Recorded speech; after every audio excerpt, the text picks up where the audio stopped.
ऐसे दरिंदा को जीने का कोई हक नहीं है, उसको फांसी होनी चाहिए। पूछना चाहता हूँ इस सुशासन की सरकार से, क्या सुशासन यही है कि किसी की बच्ची का बलात्कार हो, हत्या हो और न्याय मांगने के लिए अगर समाज बाहर निकले तो उन सभी लोगों को केस में झूठा फंसा करके सबको जेल में डाल दो?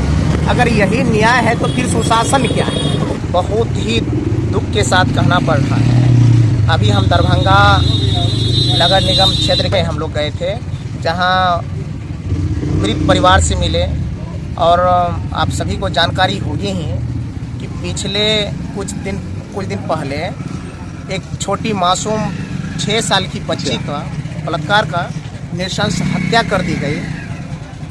और आज यहाँ जो डर और भय का माहौल मुझे देखने को मिला, ये सहनी परिवार के लोग हैं और जिस तरह से इन लोगों को डराया धमकाया गया, 7-8 आदमी को जेल में डाल दिया गया, 44-45 आदमी पे केस किया गया है।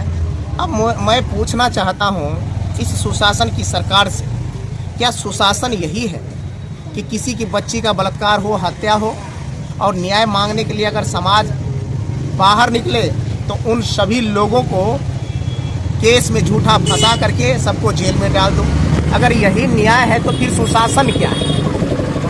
मैंने यहाँ मौके पर पहुंचकर जब तहकीकात किया अपने राष्ट्रीय जनता दल और समाज सेवकों के माध्यम से, तो पता चला आज 5-7 दिन से जो डर और भय का माहौल है, किसी की बहन बेटी यहाँ सुरक्षित नहीं है, क्योंकि रात में सारे लोग भागे फिरते रहते हैं और पूरा ये कमज़ोर रोज कमा करके खाने वाले परिवार हैं। और मैं आप सभी के चैनल के माध्यम से पूछना चाहता हूँ कि वो अगर रात भर भागते रहेंगे, वो फिर अपना कमाएंगे नहीं तो फिर खाएंगे क्या? ये स्थिति उन लोगों की बनी हुई है। 8 आदमी अभी जेल के अंदर है, 44 आदमी पे केस है, मोहल्ला के सभी लोग डरे और सहमे हुए हैं, भय का वातावरण बना हुआ है। इसलिए हमने एसपी साहब से बात किया और कहा कि तत्काल यहाँ आप रेड मारना बंद कीजिए, जो नाजायज़ तरीके से लोगों को फंसाए हैं उसको कम से कम मुक्त कीजिए और लोगों को, अपराधियों को पकड़िए, दंडित कीजिए, उस पर त्वरित कार्रवाई करते हुए फांसी तक सरकार से हम मांग करते हैं कि उसको ऐसे दरिंदा को जीने का कोई हक नहीं है, उसको फांसी होनी चाहिए। विधानसभा में आवाज उठाइएगा? विधानसभा में आवाज क्यों नहीं उठाएंगे भाई?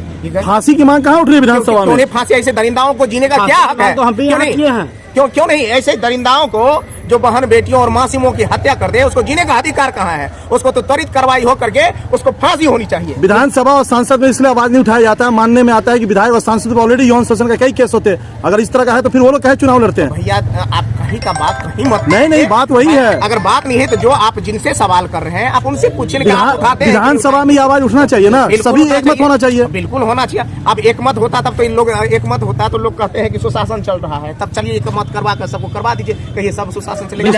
वो नहीं है, विचारधारा की होती है। जो लोग एक विचारधारा के लोग होते हैं उनकी सोच एक जैसी होती है। हम लोग राष्ट्रीय जनता दल और सामाजिक न्याय के लोग हैं, गरीब गुरबा पछड़े और बहन बेटियों की रक्षा और सुरक्षा के लेकर के हम लोग विचारधारा रखते हैं, तो हम लोग उसकी बात करते हैं। अब जो आदमी सत्ता के लोग हैं वो तो चाहते हैं, वो तो कह ही रहे कि सुशासन चल रहा है। हाउस चल रहा है विधायक जी, क्या इसमें आप लोग बहस करेंगे कि इस पॉक्सो एक्ट में बदलाव किया जाए, फांसी का सीधे प्रावधान हो? हम अपने पार्टी प्लेटफॉर्म पर रखते हैं और जितना हो सकता है सदन के अंदर भी बात हम रखते हैं। मीडिया की, अगर आप जागरूक खुद पत्रकार हैं, आप देखेंगे कि गौतम कृष्ण के मुंह से हमेशा इंसाफ की बात निकलती है और हमेशा हम मांग करते हैं कि ऐसे दरभंगा के बहन के साथ जो बलात्कार हुआ उसको कड़ी से कड़ी सजा हो, फांसी हो। मैं लगातार